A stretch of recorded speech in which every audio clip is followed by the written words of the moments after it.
জাপানৰ প্ৰধানমন্ত্ৰী ডাঙৰীয়ানী কি কাৰণে অসমলৈ আহিব পৰা নাই মুখ্যমন্ত্ৰীয়ে সেই কথা স্পষ্টভাৱে কৈছে। তাৰ পিছত অসমৰ চোৱা চেলেকা বিজেপিৰ হৈ দালালি কৰা গোলাম বিজেপিৰ পকেটত সোমাই থকা কিছুমান সাংবাদিকে আমাৰ সকলোৰে হিয়াৰ আমঠু, আমাৰ অসমীয়া মানুহৰ সকলোৰে শ্ৰদ্ধাৰ জুবিনদাৰ নাম লৈ যি ধৰণে তেওঁলোকে অপপ্ৰচাৰ কৰিছে, ইয়াক তীব্ৰ ভাষাৰে গৰিহণা দিছো।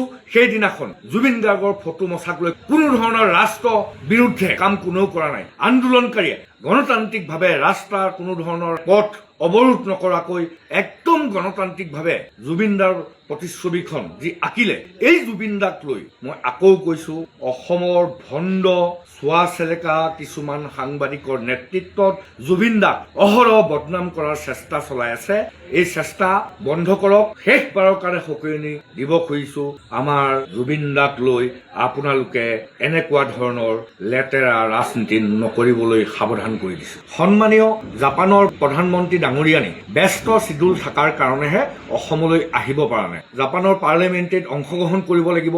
এই কথা, এই নিউজ বিস্তৃতভাৱে সমগ্ৰ ভাৰতবৰ্ষৰ টিভি চেনেল পেপাৰবিলাকত ইতিমধ্যে বিস্তৃতভাৱে কি কাৰণে অসমলৈ আহিব পৰা নাই সেই কথা নিউজ ইতিমধ্যে ওলাই গৈছে। তাৰ পিছত অসমৰ কেইজনমান বিজেপিৰ চোৱা চেলেকা, বিজেপিৰ পকেটত সোমাই থকা কেইজনমান, মই আকৌ কৈছো সকলো সাংবাদিকক হাতজোৰ কৰি অনুৰোধ জনাইছো, সকলো সাংবাদিকক কোৱা নাই, কেইজনমান বিজেপিৰ পকেটত সোমাই থকা চোৱা চেলেকা সাংবাদিকে জুবিন গাৰ্গৰ নামটো লৈ যি ধৰণে তেওঁলোকে জুবিন গাৰ্গৰ নাম ব্যৱহাৰ কৰি জুবিন গাৰ্গক বদনাম কৰিবলৈ যি চেষ্টা কৰিছে, আমি ইয়াক তীব্ৰ ভাষাৰে গৰিহণা দিছো।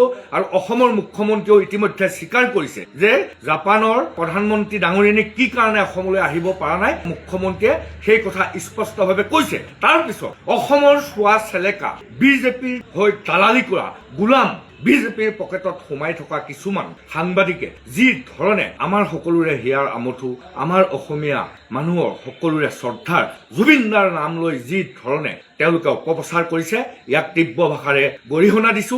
সেইদিনাখন জুবিন গাৰ্গৰ ফটো মচাক লৈ কোনো ধৰণৰ আইন শৃংখলাজনিত পৰিস্থিতি, কোনো ধৰণৰ ৰাষ্ট্ৰ বিৰুদ্ধে কাম কোনেও কৰা নাই। আপোনালোক সকলোৱে দেখি আছে যে জুবিন গাৰ্গৰ ছবিও আঁকি আছে। সেই ৰাস্তা দি সম্পূৰ্ণভাৱে আন্দোলনকাৰীয়ে গণতান্ত্ৰিকভাৱে ৰাস্তাৰ কোনো ধৰণৰ পথ অৱৰোধ নকৰাকৈ একদম গণতান্ত্ৰিকভাৱে জুবিনদাৰ প্ৰতিচ্ছবিখন যি আঁকিলে, এই জুবিনদাক লৈ মই আকৌ কৈছো, অসমৰ ভণ্ড চোৱা চেলেকা কিছুমান সাংবাদিকৰ নেতৃত্বত জুবিনদাক অহৰহ বদনাম কৰাৰ চেষ্টা চলাই আছে।